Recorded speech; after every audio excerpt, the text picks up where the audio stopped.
Hey there, friends and enemies, Jopa here again, and today we got a bunch of previews for Destiny 2, The Edge of Fate DLC, as creators and various outlets have gotten hands-on with the game early, and given us a bunch of information that I find incredibly fascinating. So I'm going to try to make a couple videos, breaking it all down, putting everything all in one place, starting with this one from PlayStation Blog, which really focuses on the new exotics, campaign missions, and portal modes, all that kind of good stuff that they got to see. And we also got some previews, some pictures and everything, screenshots of the game that I think look incredibly interesting as well.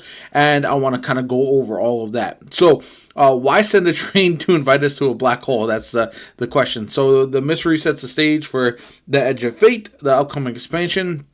This goes over the new portal system, solo ops, and arms weeks, which will all be available to all players without necessarily needing the purchase of the Edge of Fate, which I think is good. A lot of these systems are going to be beneficial for all players, so you don't need to get the new update, although I'm already locked in for the Edge of Fate, obviously, as somebody who plans to cover it. So Kepler's unusual terrain. The new planet's exterior is rocky and dusty. Trains seemingly from Earth have mysteriously crashed on Kepler, hosting portals into unknown realms. So this is a good way to essentially allow us to have some unique looking locations all in one place with these various portals and everything, in my opinion. Then we have the generic new NPC, Lodi, which, he looks very much like somebody who would cover the game rather than being a part of it. But apparently that's going to be part of the story, so I think that's a good thing. Now, consistent with Kepler's time distortion, Lodi looks and talks more like someone from our time rather than the world of Destiny. He also serves as a handy narrative device to introduce a new universe of Destiny 2 to new players. So, this is where if they are able to pull this off and revitalize the new player experience, that could be absolutely massive. Because even now, when people are trying to get into the game for the first time, heading into the Edge of Fate, we see so many complaints from folks about how difficult it is to jump into Destiny as a brand new player, and it's something that I think veteran players often take for granted. Here we go with the Matter Spark. We saw this during the preview event that they did previously, the dev video. And I think it looks interesting. I'll be very curious to see how it actually feels to play and how much effect it has on gameplay overall, or if it's something that we use and then is kind of long forgotten. So it looks cool, but again, that's a very big question mark for me. Guardians can tap new energy reservoirs and hold square to morph into a crackling matter spark. So this will only be select locations. You can't just do this wherever you so choose. So that's one thing to keep in mind. And there is a timer on the matter spark as well.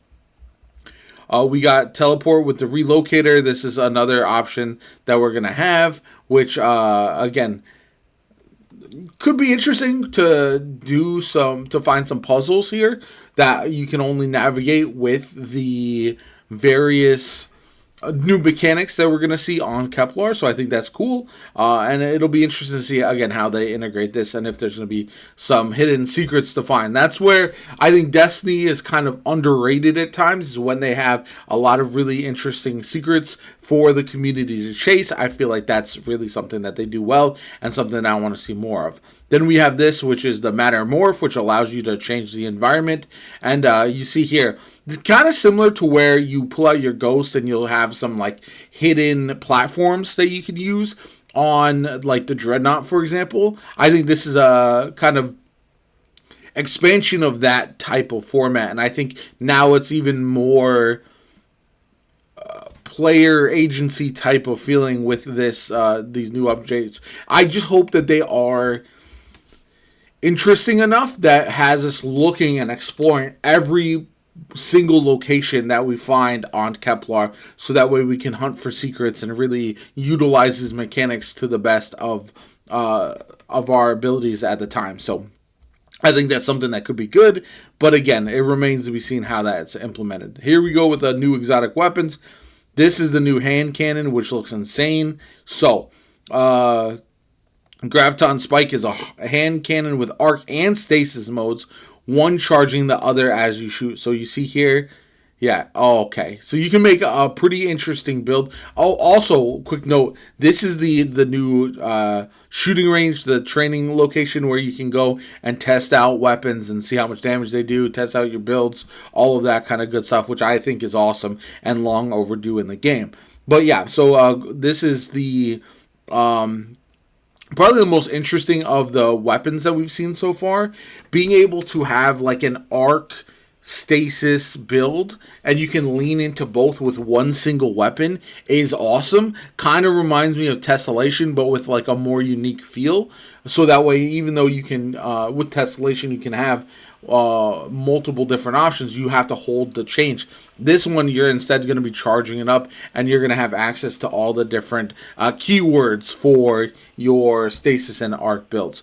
New Land Beyond, we'll probably end up seeing a catalyst for New Land Beyond if it's like any other pre-order weapons that we've seen in the past, and I feel like that's going to be very interesting because it's already very strong, especially this season. So where it's going to lose a little bit of value is this season we have anti-barrier snipers, and so you can shoot like hydras and stuff through their shields with the sniper and take them down very, very easily. That's not going to be possible next season, most likely, because we won't have that as an option. So that might lose a little viability. However, if the catalyst is really good, then it's gonna make up for that anyway, and we should see a very strong weapon. Hopefully, that's what we see, because I do want New Land Beyond to be absolutely awesome.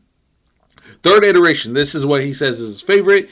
A Heat Vet scout rifle that rewards precision by erupting fallen enemies in a blast of energy and making you temporarily invisible. So this might be a good endgame content type of weapon if it's actually as good as advertised, especially with you being able to go invisible, relocate, not take any damage, take out enemies from afar. I would imagine it'll be a Void scout rifle. We'll have to see. I'll check out some other content. I know some of the other creators did previews for these weapons, so if it is a Void scout rifle, then obviously you can pair it with some interesting combinations, consistently go invisible, keep your teammates alive, all that kind of good stuff. So the Charge mission is the latest campaign mission I played and was also my favorite. Quest to restore generators is sprinkled with a mix of environmental puzzles and intense fights. Stitching together Matterspark, Mattermorph, and Relocator to power generators result in some tricky yet satisfying obstacles.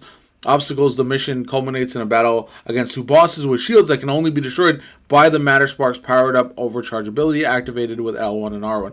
So we can already see how Matterspark is going to be not only for puzzles, but also for gameplay as well with various bosses. This could be annoying, but we'll have to see.